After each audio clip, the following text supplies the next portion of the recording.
Vic, do we have any apologies?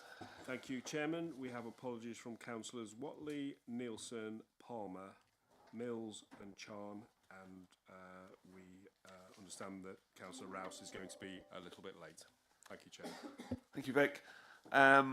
We've got a few things on the agenda, so does anybody have any declarations of disclosable pecuniary interests or any other disclosable interests of anything on the agenda this evening? Thank you, everyone. Confirmation of minutes of previous meeting. These are two, so the full council on the 25th of February and the EGM on the 18th of March. Could I have a proposer? Thank you, Dean, and a seconder to those minutes. Thank you, Mark. And can we all have a vote that they are as we were there? Thank you, Chair. That's carried. Thank you. Just a few announcements. Firstly, it's good to see everybody again, and thank you for everybody's continued engagement as we now obviously head towards county council elections.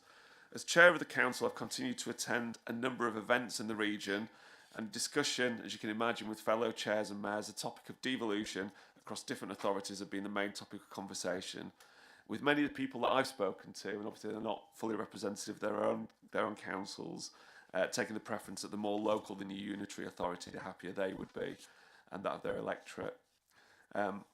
Thank you to everybody for their debate over the last two meetings on that particular subject. At a recent meeting I attended, there was some discussion about the lack of people recognising the honours system. I know Leslie was at that same meeting as well.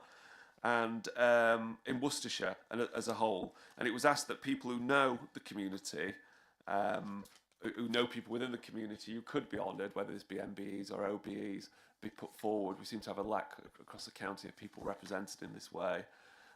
So we want to try and get more people nominated. If anybody does think that they have a likely candidate in their midst, somebody in the community that's been doing good work for a long time, let me know, not the person, but just let me know that you're interested and I can pass on information about what to do next in order to get them nominated.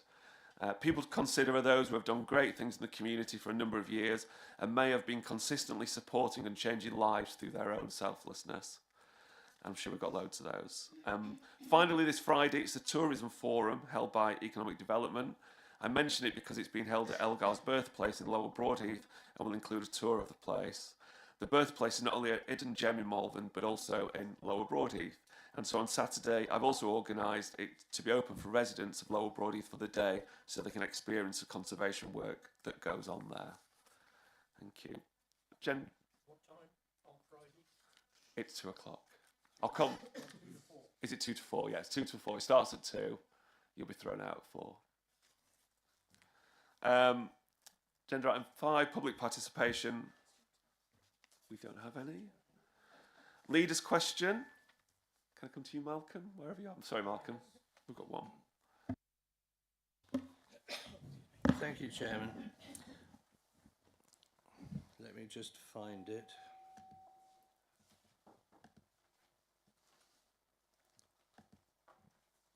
We rushed through the rest so quickly, I wasn't ready. Sorry. I understand from the Community Development Officer that the successful Malvern Hills District Council Space Hive crowdfunding initiative is set to end in April. This means that worthy local causes and initiatives will not have the funding uplift of 50% currently added to the gifted funds. As you will appreciate, this is not only a bonus for the cause itself, but an incentive for donors to donate. Clearly, this can only benefit the community of the Malvern Hills, where so many local initiatives are restricted by lack of funds. Can the leader please confirm that the council will reconsider the cancellation of this project and reinstate it, given that we are told that we have a large surplus of funds going forward to the unitary authority? This relatively small expenditure will produce much greater benefits out of all proportion to the cost. Thank you very much. Thank you, Malcolm. John? Yeah, thank you, Malcolm, for that question.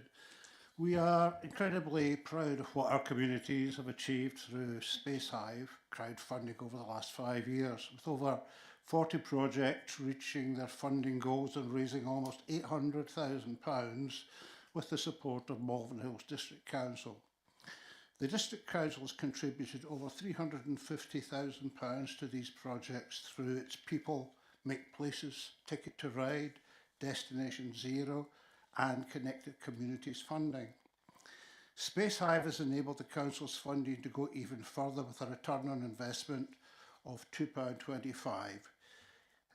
So that's for every pound invested, £2.25 comes in on top of that, giving local community projects a boost while encouraging them to get their communities behind them and hopefully sustain them long after our funding comes to an end. We will be sharing a more detailed report with you soon to both reflect on what we have learned from the last 5 years of crowdfunding and to celebrate the impact these projects have had on our communities. As we continue to move forward with our asset-based learning and approaches, it is important to continue to listen and learn from our communities. And in doing so, we recognise that crowdfunding does not suit everyone, especially those smaller volunteer-led community groups and organisations, those who may not be used to short-term fundraising and all of the work that comes with running a successful campaign. It's also important to note that the Council pays a fee to Spacehive to use the platform and to benefit from the skills and support of the Spacehive team in helping projects to get up and running and providing advice and guidance when needed. After a successful 5 years of working with Spacehive to support local projects, we are keen to look at other ways we can best support all our communities moving forward. This includes the recently approved £4 million funding towards the capital projects, along with the on-the-ground work our team continue to do with our communities, connecting them to smaller grant funds that may be more suited to these projects that are just getting started or are smaller scale, such as the County Council's £250 micro budgets and £5,000 community grants, divisional funds, ward councillor budgets and the ongoing UK Shared Prosperity Fund community arts and culture grants, for example. Thank you, John. Do you have a supplementary question? Thank you. I take that as a no then. It's a long way of saying it, but you certainly seem to be saying that you are not interested in continuing with Spacehive crowdfunding, and so there's not much more to say except that I really think that you're missing a trick here by not having considered this before the end of the crowdfunding term. If there is a gap, it's going to take some months before anything can be put in place to replace it. And I'm very disappointed in the reply. Thank you. Thank you, John. No response? Thank you. Okay, thank you. Let's move on to John. Thank you. Thank you. Okay, move on to agenda item 7, the adoption of the Malvern Hills National Landscape Management Plan for 2025 to 2030. And I'd like to invite Councillor Owinson to move the recommendation in the report. I won't remove it. I shall persist. Yeah. So this is the renamed or the new name for the AONB. We are required to have an updated plan at least every 5 years. I think it's interesting to note that the National Landscape will celebrate 100 years in 2059. It was formed in 1959, and what I'm pleased to see in this plan is the vision beyond 5 years to say what do we want our area to look like in 2059, and I like the combination of the 4 points within the vision around nature, climate, the area for the people, and the area for the place. So I think a lot of work's been done by lots of different bodies in pulling this together. I think it's a very good plan, and I'm happy to recommend it to Council. Thank you. Can I get a seconder? John, do you want to send a second?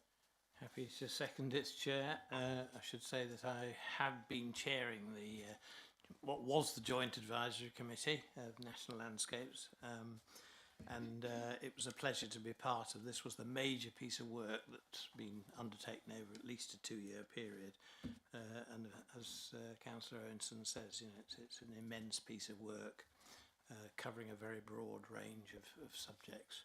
So without further ado, very happy to second it. Thank you. Would anybody else like to comment or ask questions on this particular piece? Thank you, David. Thank you very much. Yes, I'm fully supportive of this. Page 51, National Targets, Nature Recovery. Target 1, restore or create more than X hectares, get it right in a minute. Restore or create more than X hectares of a range of wildlife-rich habitats. What's going in X? Can I come to either to Jeremy or to Ian for that? Ian?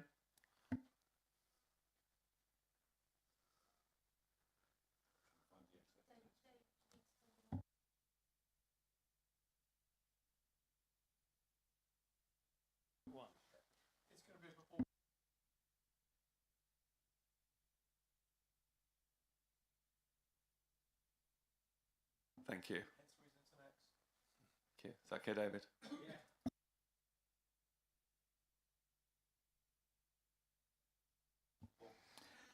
Just reading today that national parks, the layer above this, are having their funding potentially cut. So I hope we can all say we do not agree with that, and we would certainly not be happy if the same thing happened to our institution here, because it's very, very important that these areas are well looked after and preserved for the future. Thank you, Paul. Thank you, Douglas. Thank you, Chairman. As Jeremy said, a replacement for ANOB, how will these be listed in local searches? Will it be, you know, the full title, or does it come into the local searches that are carried out when development work takes place? Thank you. So that's specifically around planning and development. Yeah.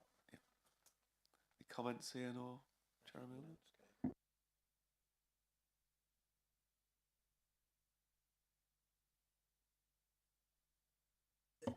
Mr. Chairman, when you do a local search, it will come up with a list of land charges and classifications. And at the moment, one of the top ones at the top will be listed as ANOB. So I'm assuming something will go in to replace, when that is replaced in this listing. I'm assuming so, anyway.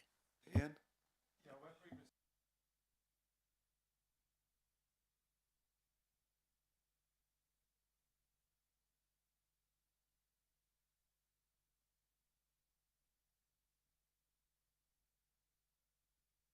Thank you. Any other questions, comments?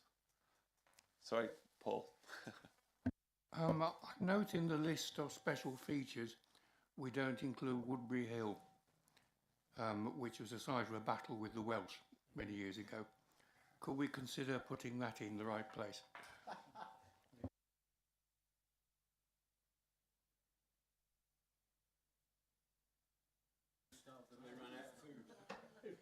Jeremy, any thoughts on that? I think that's a historical feature rather than a national landscape feature. I'm hoping if there was indeed a battle there, it would be protected under the battlefields listing anyway. So I don't think it needs specific mention. Thank you. Any other thoughts? Forgotten battlefields? Comments? No, shall we just move to the vote? Thank you.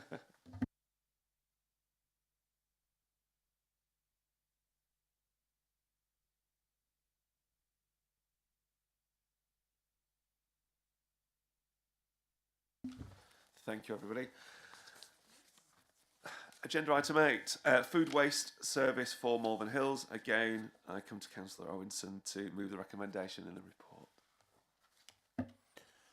So we've had a few of these motions around setting up the new food waste collection come to council over the last 12 months. This one is effectively to kick it off and to provide the budget for buying the relevant equipment. So I'm quite happy to recommend carry all the recommendations 1, 2, 6, and quite happy to take questions. I just point out I think this has already been through overview and scrutiny as well. Thank you. Could I get a councillor to second this? Thank you, Jenny. Any comments or thoughts to this agenda item? Paul? Yes, I just wanted to ask what was going to happen to those people who still have to use sacks with this stuff, because there are some people who still can't use wheelie bins. So how does it work for them? Are the caddies stable enough to be put on slopes and whatever? Yeah. Thank you, Paul. I can see Ian moving towards a working mic, so do you want to answer this? Yes, I have a working mic. So the caddies that we'll be providing to each house are 23 litre caddies that go outside and 7 litre for inside. I think I explained at the previous discussion at exec committee that the vehicles we're going to be using to collect the food waste are 10-tonne vehicles, narrower vehicles.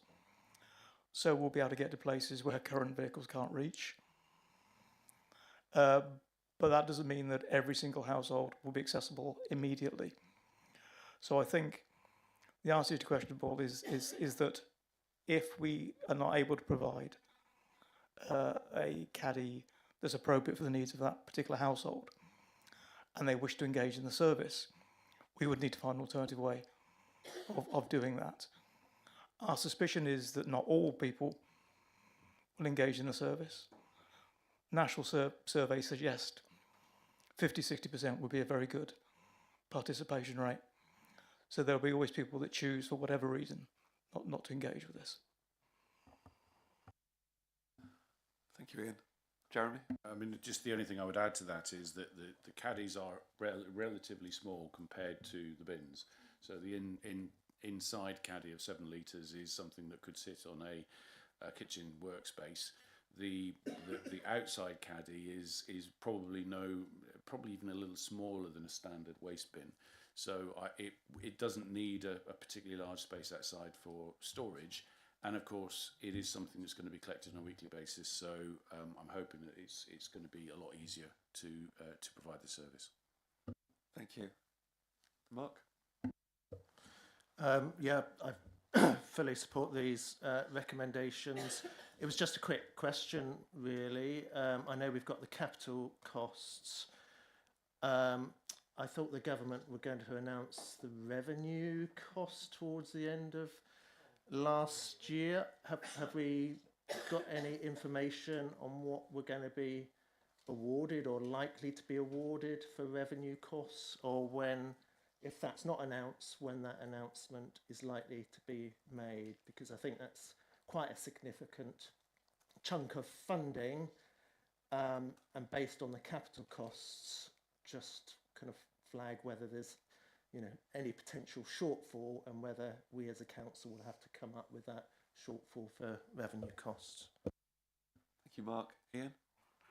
The short answer is that we have no details on the exact timescale of announcement or the amount of money that's being announced. The longer answer is that the transitional funding, which is to get prepared to deliver the service, is probably going to be announced within the next couple of months. The ongoing revenue is not going to be announced until the spending review is complete. Worst case scenario, it could be October, November of this year. And I think you'll see a recommendation in the paper here that we don't take a decision to employ staff and spend revenue until we know precisely what that long-term resource funding is going to look like. Thank you, Ian. Any other questions, thoughts before we go to the vote? Thank you. Let's go to the vote.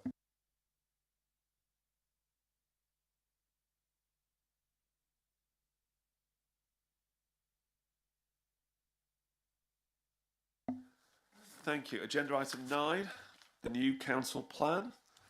Can I come to you, John, to move the recommendations in this report? Okay. Thank you, Chair. We've reviewed and refreshed the plan, and you can see that in Appendix 1, and there's colour coding in it, if you'll notice, where some of them are, there's a blue for amended, a sort of magenta for new, and yellow for no change. So we've run through the plan. There are 32 actions. The 3 priority areas remain the same, essentially. Their objectives, there's a new objective in one of these in the environment to dealing with environmental crime. And if you can note that as to try to focus a bit better than we might otherwise if we just verbalise it. The actions have been adjusted. Some of them have been completed and will have dropped off. Some of the wording has been changed in the actions to try and get a little bit of, make sure it's more clear. And there are 2 new environmental actions on crime. It's in front of you there I'm recommending and propose that the council approve this updated corporate plan. There's no great change to what we've had previously. It's just a rewording and a refresh. Thank you, John. Can I get a seconder on this? Thank you, Jeremy. Would you like to speak to that, Jeremy? Or? No, just to say it's building on what the council's been doing, and we put some specifics in there. The example on 22. I know that we think we now got the Rural Fund grant, but the idea to put some of the council money towards the Rural Grants programme because that was so successful last year. We put that in before we knew we were going to potentially get any funding because we thought it was something that benefited our businesses and benefited our communities. So it's a real focus on trying to come up with real things that we can deliver over the remainder of this district council term, so that we, as far as possible, can leave a legacy going forward. Thank you. Can I invite comments, thoughts, Natalie? Yeah, thanks. First, some observations, then some questions, if I can do it that way around. Is that okay? Of course. So I do question the word new. I think, as John just said, it's a refresh. But I do appreciate the new administration wants to put their mark on it.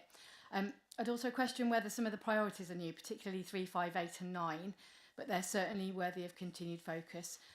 So, as is usual with a council plan, it's a front-facing document, so it contains the headlines, but is scant on the details about performance indicators and measures. So I'm hoping that with some of the newer ones, we'll be able to find the policy details and the strategies behind that somewhere and be pointed in the right direction. With some of the priorities like 2 and 3, there is the likelihood that entirely new policies and strategies will need to be developed. Jen and I have already had a quick discussion about how we might do that, and I look forward to getting involved in drafting them.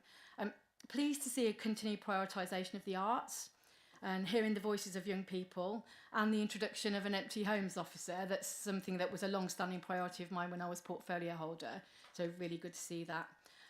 Question time now. Shall I move on to that or shall I let someone else speak? No, questions. Okay, so first on one that's not here or not referenced, and that's Destination Zero. So I'm just wondering why it isn't specifically referenced in the priorities anymore, please. How many do you want me to ask in one go? Keep going. Okay, are you sure? So priority 4, I read this to mean that residents are actively involved in the review of the discretionary welfare assistance policy. If so, that's great, but what does that look like? And as a supplementary, have we had confirmation that there will be another round of household support funding? Because I was talking to a social worker the other day who's received an email to say it's been pulled. So just to clarify that one. Priority 5, how would that be different to what's available now? Then I'll pause and then I can end on another comment if that's okay. No, that's great. Jeremy. If I could take the Destination Zero one. Yeah. The Destination Zero obviously has a time frame that extends beyond the expected life of this council. So one of the things that we were trying to do was to try and come up with some specific actions that this council could take that would help embed that Destination Zero into the legacy that the council leaves behind. And one of those is an example. We've had problems with, and it's not called Western Power now, it's called National Utilities, National Grid, apologies. But one of the problems is the infrastructure to get sufficient electric vehicle charging points in place is a struggle for Malvern. So we've actually added in the requirement for us to actively go out and work with those external bodies to try and improve the delivery of the electricity into our district to enable us to facilitate the switch to electric vehicles going forward. So as I say, there is no letting up of trying to get towards net zero. What we're trying to do is to focus on specific things we can do. I'll give you another example. We put something in around looking at the planning rules on listed buildings to see if we can come up with ways to make it easier to improve the efficiency in listed buildings without compromising the listing of those buildings themselves. So again, it's about trying to change the rules to make it easier to deliver going forward. Thank you, Jeremy. Coming on to the other questions, I don't know, this is obviously between John and who else? We've got Andy, isn't it? Yeah, in terms of Officer John. Yeah. Thank you. Yes, Chair, if I can answer Councillor McVeigh's questions. First of all, thank you for the positive comments and I appreciate the support. Just generally, I said when I took over the portfolio combined that we weren't here to rip up what had happened before and that there was some fantastic work that needed to continue this council. And I think we all know that's something we've lived and felt, but also acknowledged by the peer review. So, you know, it is a case of we are continuing some of that great work, but of course, yes, there are elements that we want to put some more focus on and priority around, particularly now that we know that we're in a place where we'll be reaching the end of this council term. So just to pick up a couple of your points around number 4, as you'll know, our Poverty Truth Commission has started to meet. There is going to be a launch, which I'm hoping many of you will be invited to and join later in the year. And Sarah McCartan-Williams, who is our officer, is doing some fantastic work building relationships and understanding with that group, what will help inform looking specifically at our welfare reform offer, but also more broadly and moving into point 5 around, you know, what can we do and in quite often an asset-based way to support our residents to address both financial hardship, but also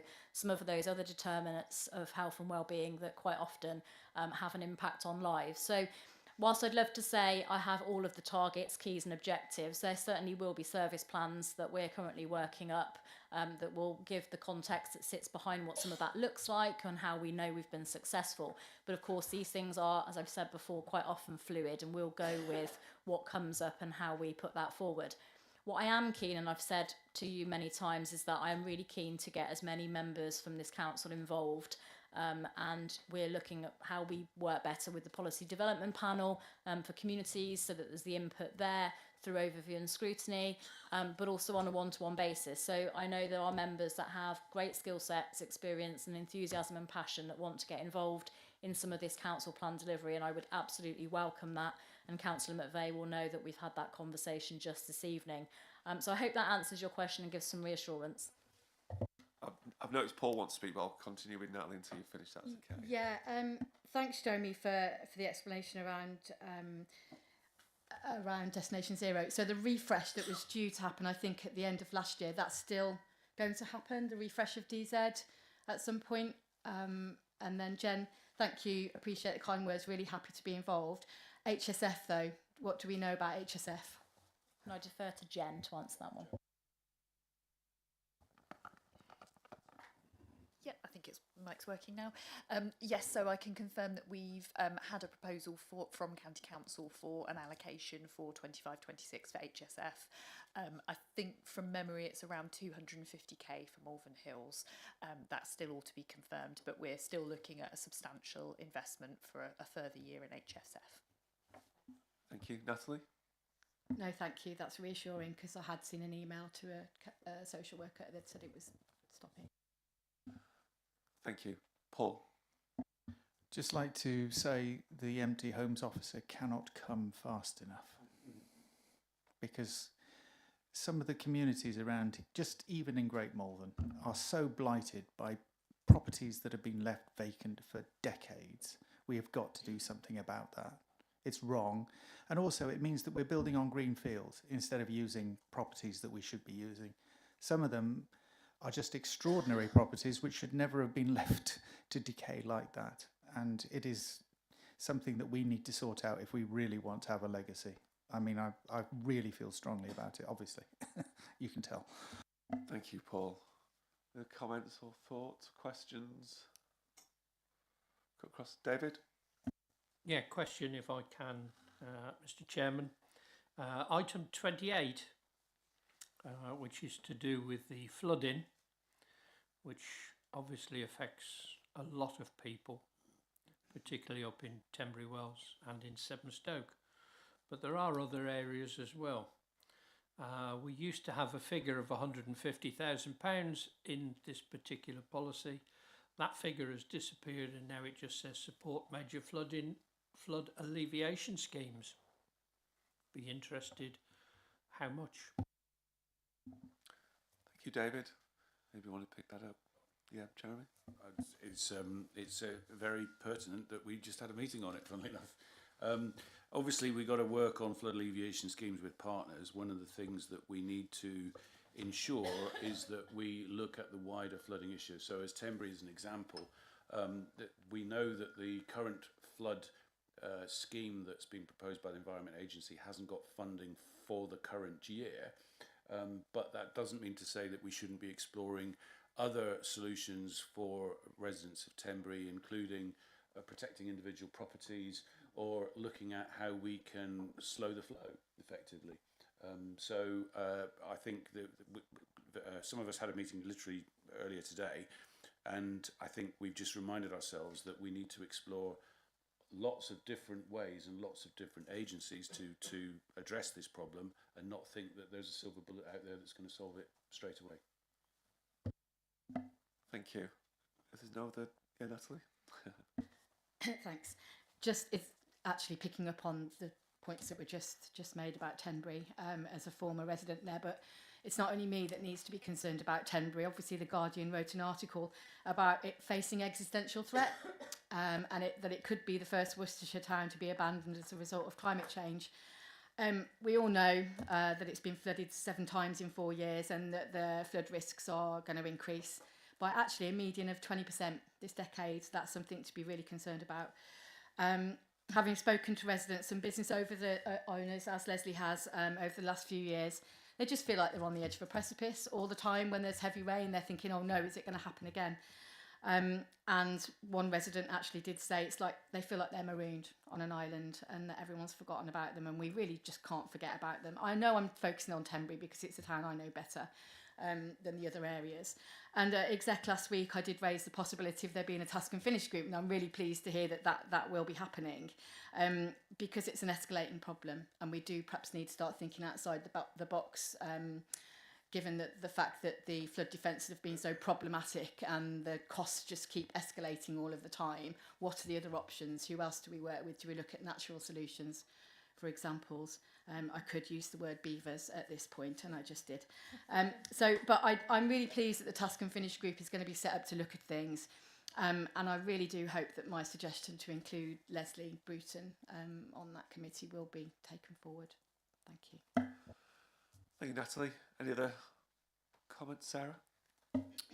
Yeah, just a brief one. I mentioned Brushwick train station, which is my every time I come here, and there's lots of lobbying things on here, you know, that may or may not ever happen.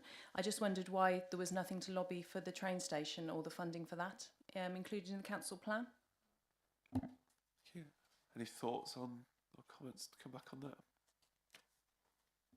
John? Yeah, I think the funding is important, but the first steps is to see whether the inspectors examining the plan find that the proposal for an expanded settlement at Rushwick is sound.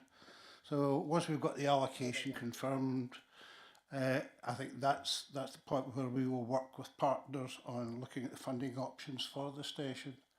So I agree that that's actually quite an important thing to do. So that's to be done after the inspectors have approved the allocation. Thank you, John. Any other questions, thoughts, comments? No. Should we move to the vote?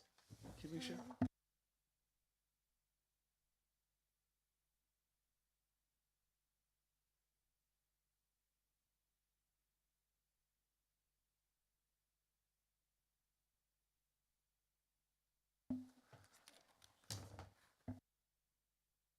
Thank you, Misha. Thank you, everybody.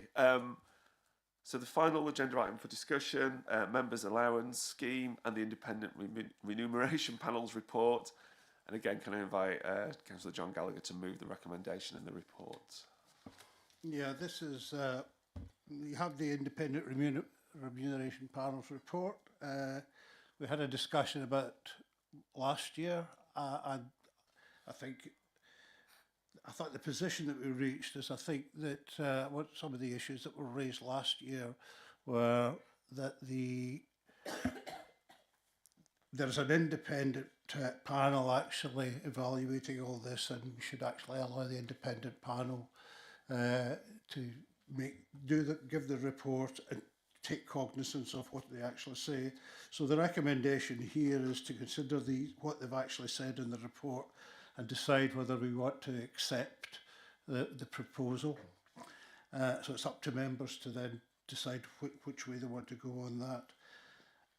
And the second aspect of that proposal is that the council agrees to automatically adopt the independent remuneration panel's recommendations for the remaining period or remaining term of this council. So those are the two aspects of the recommendations. So it's up to members to make that decision. Thank you. That's the two recommendations. Yeah. Could I get a second on those recommendations, Jeremy? Thank you. Do you want to speak to that? Yes, if that's okay. So what we voted for last year was that we will not allow ourselves to vote on these recommendations going forward. We'll just accept the independent adjudicators panel's decisions. The reason why this has come back before us is because last year we didn't accept the adjudicator panel's decisions. We only took a smaller amount of what the adjudication panel had given us. So what that means this year is the adjudication panel says, well, you took less last year, but you should have taken this amount last year, and now inflation means you need to take this amount. So there's effectively this year's increase plus the amount that we didn't take last year. If we vote this through, then we just agree for the remainder of the council term that we take the adjudicator panel decision, and we no longer need to have to vote on members' allowances. If we meddle with it, it will come back again next year. So I have consistently always voted in favour of accepting the independent panel's report as presented, on the basis that not all council members, get increased special responsibility allowances, and therefore from a backbencher perspective, any increase is a good increase. I'm happy to propose this or second this as a motion going forward, and I hope that we stand by what we agreed at the previous council meeting, that we allow the independent adjudicators panel to set the allowances for the remainder of the council term. Thank you. Do you have comments, thoughts on this, questions? David? Can I ask why we have recommendation 2.1, which really contradicts what we're doing in 2.2? I think we should just have 2.2 and no 2.1. Misha may be able to tell us. So 2.2 will come into force once you've accepted it, but the report still has to be accepted, so it's two different things. 2.2 is not retrospective. Thank you. Natalie? That being the case, should we vote on them separately, as one is about the current position and one is about the future position? I don't know, it's just a question. Do we need to, Misha? We don't need to. They've been proposed by the leader together, and they've been seconded together. So unless John and Jeremy want to change that. Jeremy? No, I don't believe so. I think theoretically we've already voted last year on 2.2 because we said we were going to accept the independent panel's opinion. Because we didn't do that last year, we now have to accept 2.1. If you don't accept 2.1, then you can't accept 2.2.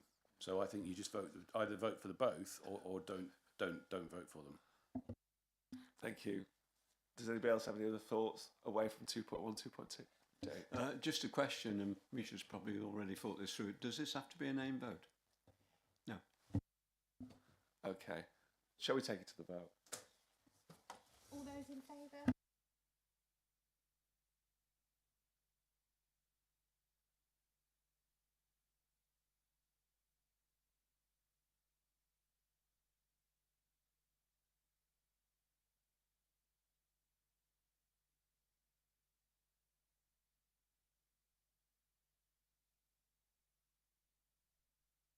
Thank you, Misha. Okay, agenda item 13, the forward plan is for noting only. There were no notices of motion, so I'd like to close the meeting and just remind everybody the next meeting is not until May, the 13th of May. Thank you.